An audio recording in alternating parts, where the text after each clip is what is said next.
Banner of the Maid is like a game tailor-made for me.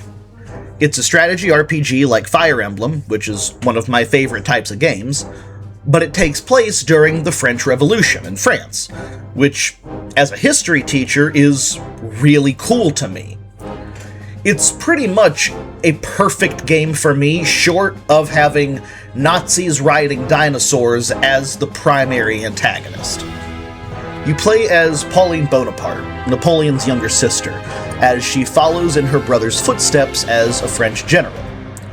What's really cool to me is that Pauline Bonapart was actually a real person, but Napoleon's sister obviously didn't lead French troops into battle, and if she did, it certainly wouldn't have been in a skirt.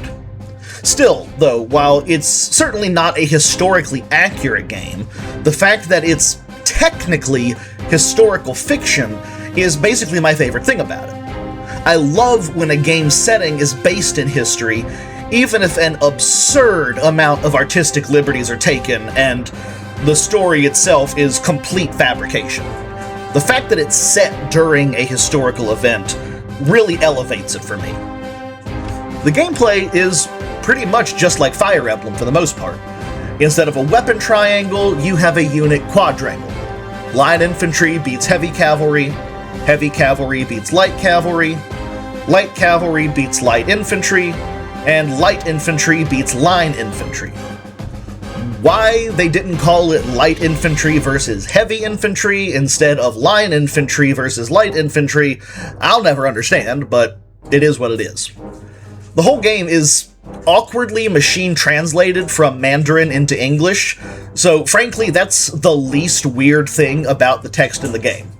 That's not to say that the translation is nonsense, because it does make sense, but there are a handful of lines in the game that definitely just don't feel to flow right in English. It just comes out a little awkward. The game has 3 difficulty settings.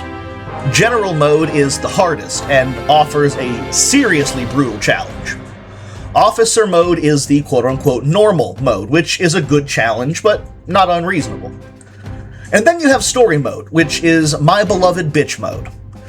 I played on officer mode, but I do love the accessibility, and since not everyone has the patience for the trial and error that strategy RPGs often require, I love seeing low difficulty modes included in games so that more people can experience it. Not everyone has the time or patience to get good at a game, but that doesn't mean they should be shut off from the experience and story of a game. There are a couple of free DLCs that add some side quests and a bonus character, a cool Asian pirate chick, but for the most part, the campaign is the whole game. It does, however, offer a New Game Plus to give a little bit of replay value, and you'll end up with more units than you can use at once, so you can always do a playthrough using different characters if you want to experience the game again with a different strategy.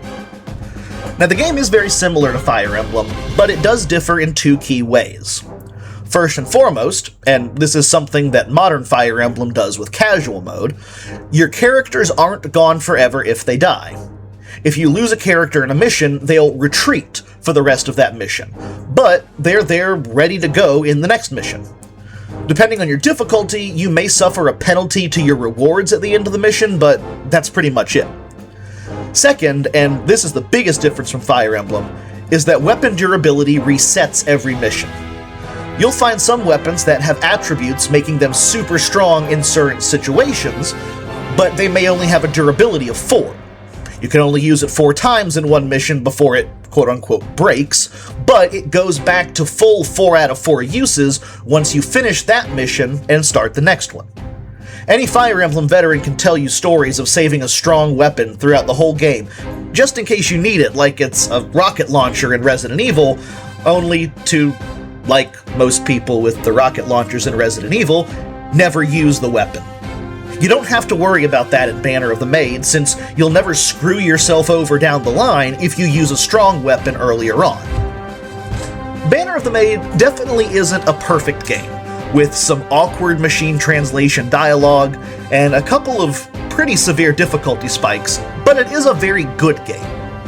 The story is intriguing, with some cool fantasy elements woven in with the historical 18th century setting, and the characters are interesting and likable. The gameplay, likewise, is fun and addicting. The art is fantastic, too, and that's always a plus for games that are slower paced, like a strategy RPG. All in all, it's a pretty standard entry for the genre, but the setting of the French Revolution definitely makes it stand out as somewhat unique. If you like strategy RPGs, definitely give this one a play. My rating for Banner of the Maid on Switch, PlayStation 4, Xbox One, and Windows is a B.